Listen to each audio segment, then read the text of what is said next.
할렐루야, 반갑습니다 여러분. 한 주간 평안하셨습니까? 가을이 깊어가고 있죠. 공기도 선선해졌고 하늘빛도 굉장히 푸르르게 그리고 아주 청명하게 바뀌어가고 있습니다.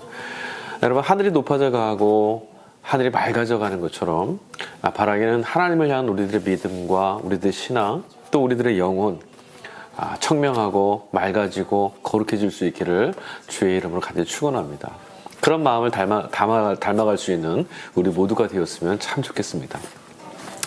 지난주 우리 함께 나눴던 성령 강림절 이후 20번째 주 성서일과 본문 그리고 설교에 대한 피드백을 좀 함께 나눠보도록 하겠습니다.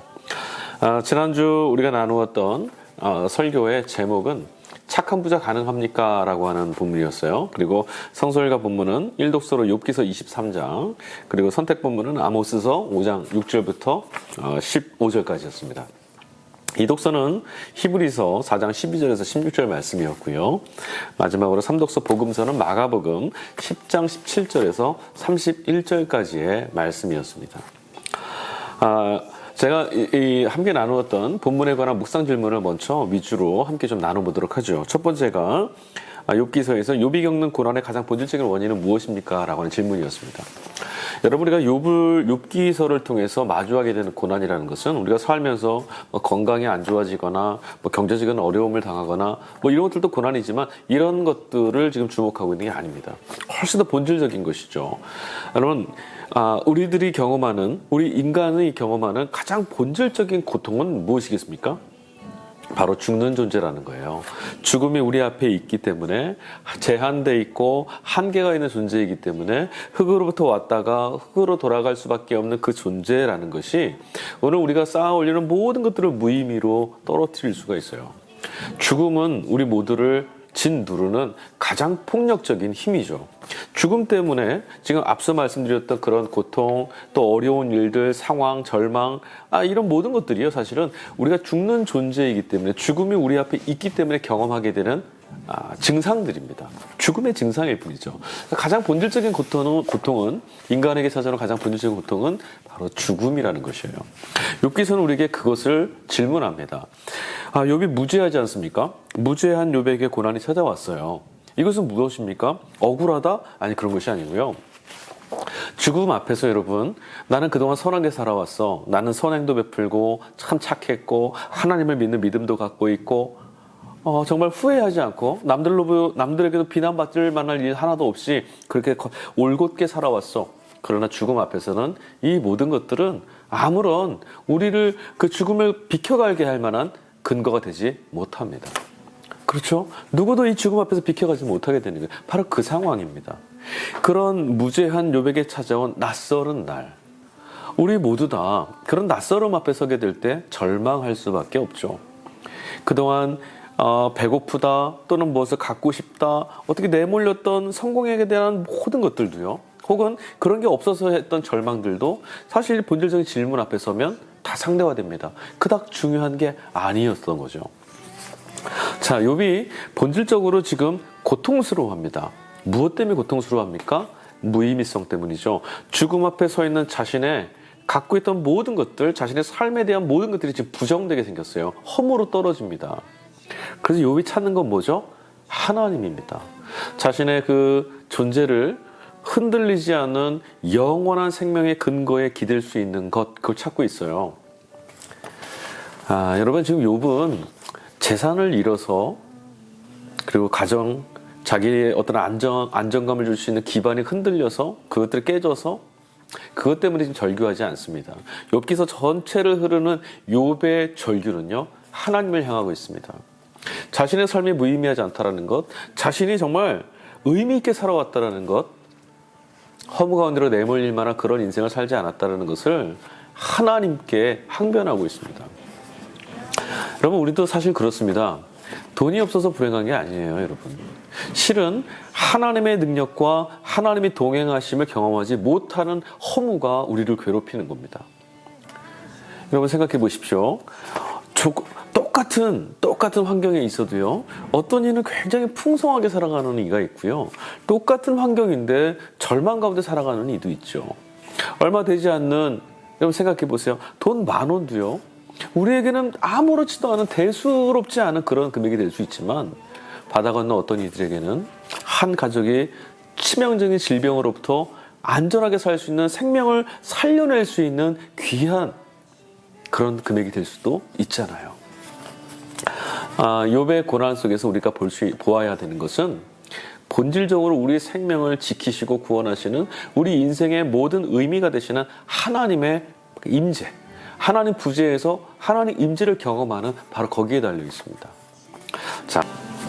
자, 이독서 히브리서 4장 12절에서 16절 말씀에 제가 드렸던 질문을 보겠습니다. 구약에서 하나님의 보좌는 두려움과 공포의 장소였습니다. 그러나 이제 하나님의 보좌는 연약함으로 시련을 겪고 있는 사람들이 자비와 도움을 얻기 위해 찾아갈 은혜의 장소가 되었습니다. 이 일이 가능하게 된 것은 무엇 때문이었습니까? 맞습니다. 여러분, 우리가 하나님 앞에 나간다는 것은 거룩하신 하나님 앞에 죄인인 우리가 선다는 것은 목숨을 잃는 죽음을 건너가야만 가능한 일이었어요. 이것은 윤리도덕적으로 우리가 조금 더 깨끗해지고 선하고 정직해야 된다. 그래야 하나님 앞에 설 수 있다. 그런 의미가 아닙니다. 여러분, 우리가 본질적인 생명, 죽음을 극복할 수 있는, 죽음을 깨뜨릴 수 있는 생명과 닿을 수 있는 방법은 우리에게는 없습니다. 그건 바로 죽음 너머에 계신 존재, 죽음을 뛰어넘고 죽음을 한 손으로 붙잡으실 수 있는 하나님께 닿는 방법밖에 없거든요. 그런 생명에 닿는 길밖에. 근데 여러분, 우리는 그 일들을 이 육체를 갖고서는 경험할 수가 없어요. 결국 죽음을 지나서야만 죽음 너머를 경험할 수 있게 된다는 거죠. 그래서 여러분, 죽음 너머에 계시는 하나님, 죽음을 초월해 계신 하나님을 인간이 뵙는다는 것은 고대 시대에도 그랬고 성서 기자들도 그렇고요. 인간이 직접 하나님을 대면한다는 것은 죽음을 경험하는 것과 같다라고 생각했어요. 그래서 성소에 들어갈 때도 거룩하지 못하고 흠이 없으면 죽음을 당한다. 그리고 실제로 하나님을 대면해 본 자가 없죠. 모세 한 명만, 그것도 하나님이 지나가실 때 등을 바라봤을 뿐이다 라고 기록되어 있습니다. 자, 여러분, 그런 하나님인데 오늘 이제 우리는 이 시대에 하나님을 대면하여 볼 수 있게 됐습니다. 다시 말하면 생명에 닿을 수 있게 됐다는 거예요. 죽음을 통과해야만, 죽어야만 그 다음에 정말 두렵고 떨리는 마음으로 그 문을 열고 지나가야만 됐던 우리였는데 이제 하나님의 은총, 하나님의 생명에 닿을 수 있는 길이 열렸다는 거죠. 그게 바로 예수 그리스도를 통해서죠. 그분이 우리 인간이 걸어가야 될 제한된 육체의 이 시간을 초월하셨어요. 십자가에서 죽으시고 부활하셔서 생명의 문을 열어놓으셨죠. 죽음이 끝이 아니다라는 것을, 죽음의 문을 열면 하나님께 나아갈 수 있다라는 것을 예수님이 보여주셨어요. 여러분, 그래서 우리는 이제 하나님 앞에 두렵게 나가지 않습니다. 죽음 너머를 바라봐도 우리는 소망을 가질 수 있습니다. 하나님의 생명이 우리를 지키실 것을 믿기 때문이죠. 예수님이 부활하셨다는 것이 우리 온 인류에게 바로 이 소식을 전해주는 거예요. 여기가 끝이 아니다라는 것, 그뿐만 아니라 죽음에 삼킴당하지 않는다라는 것. 그래서 구약 전체에서 흐르는 하나님 앞에 나간다는 것, 하나님을 뵙고자 한다는 것이 그 거룩함 앞에, 심판 앞에 서는 것처럼 두렵고 공포스러운 경외에 압도당하는 자리였다면 예수님 때문에 우리는 언제나 그 앞에 나갈 때마다 믿음으로 나갈 때 상 주시는 하나님, 우리를 생명의 무한한 생명으로 품어주신 하나님, 죽음이 우리를 쫓아올지라도, 우리를 물어뜯으려고 할지라도 넘치는 부활의 생명으로 우리를 지키신 하나님, 그 하나님을 기대할 수 있게 됐죠. 은혜입니다. 앞서 욥기 말씀하면서 그런 말씀 드렸죠. 우리가 아무리 선행을 쌓고 우리가 아무리 품위가 있고 명성과 칭찬, 윤리도덕적으로 바람직한 삶을 살았다고 하더라도, 또 많은 이들을 도움을 끼치는 그런 인생을 살았다 하더라도 죽음 앞에서 우리는 아무런 힘을 갖고 있지 못하다. 죽음을 회피할 수는 없다. 그러나 여러분, 이제 우리는 죽음이 우리를 쫓아오고 덮더라도 다시 살리시는 주의 손을 붙잡을 수 있게 됐어요. 손을 내밀어 주신 하나님의 은혜인 거죠. 그래서 여러분, 우리는 은혜의 시대를 살고 있는 겁니다. 세 번째 마가복음입니다. 10장 17절에 31절 말씀에 25절 부자가 하나님 나라에 들어가는 것과 23절 재산을 가진 사람은 하나님 나라에 들어가기 어렵다는 말씀은 어떻게 새겨야 될까요? 부자가 하나님 나라에 들어가지 못한다. 부자에 대한 경계의 말씀이 있었죠. 이 부자는 어떤 사람입니까, 여러분? 설교 때도 말씀드렸지만 이 부자는요, 얼마를 가졌느냐, 얼마나 많은 것을 가졌냐로 구별되는 게 아닙니다. 한번 생각해 보세요. 얼마를 가짐으로 그 소유 이상이 돼야 부자라고 한다면 어느 정도까지겠습니까? 제가 값 A와 B가 있다고 생각해 볼게요. A보다 B가 더 많이 가져 있으면 부자입니까? 그렇지만 그 옆에 C라는 사람이 왔을 때 C보다 B가 못할 때는 그 사람도 가난한 사람이에요. 그러니까 이게 부자가 아니고요. 성경이 말하는, 지금 성경이 경계하고 있는, 예수님께서 지금 거부하시는, 정말 예수님 말씀대로라면 천국에 들어갈 수 없다, 하나님 나라에서 들어갈 수 없는 사람들이라 말하는 부자는 누구냐면 자기 손을 움켜쥐고 있는 자라고 말씀드렸어요. 내 손으로 이루었고 내 손으로 지켜낸 것, 그리고 그것을 통해서 내가 살 수 있다. 이 내가 지금 나의 내일을 지켜내기 위해서 지금 필요한 것이 아닌데도 쌓아둔 것이 많다라고 하는 것, 난 이걸로 나의 내일을 구원해내겠다, 이런 사람들을 부자라고 한다고 말씀드렸어요. 다시 말하면 구원하신 하나님이 필요 없는 사람들입니다. 내가 가진 것을 통해서 나의 내일을 구원하겠다. 근데 이것이 오늘날 이 시대가 우리에게 가르쳐주는 구원의 길이잖아요. 그러나 여러분, 이 길에 내몰리는 순간부터 우리의 오늘은 기쁨이 상실되고 우리의 주어진 생명은 자꾸자꾸 의미를 잃어갑니다. 생명의 주인은 하나님이세요. 그래서 재산을 움켜쥐는 자가 아니라 하나님께서 나를 살리신다, 하나님이 주신 것을 통해서 살고 있다라고 하는 감사의 인식과 고백이 하늘에서 부유한 사람입니다. 많이 가진 사람이 부자가 아니라 하나님이 주신 것들을 그 손을 펼 수 있는 사람, 누군가에게 나누어 줄 수도 있는 사람, 이 사람이 부자인 거죠. 자, 두 번째 문제입니다. 질문입니다. 31절에 첫째가 꼴찌되고 꼴찌가 첫째 되는 것은 언제 일어날 일입니까? 성경에서는 예수님께서 정말 하나님의 나라의 가치와 질서를 우리에게 말씀해 주시잖아요. 그리고 지금 주님 말씀대로 꼴찌가 첫째 되고 첫째가 꼴찌 되는 날, 그때 말씀하실 때 여러분, 그 말씀이 참 기대를 걸고 싶지만 한편으로는 그런 일이 도대체 언제 일어나겠어? 아무리 봐도 세상은 그래 보이지 않아. 우리 이렇게 생각할 때가 있죠. 아마 우리 마음속에 다 그런 마음이 일어날 겁니다. 맞습니다.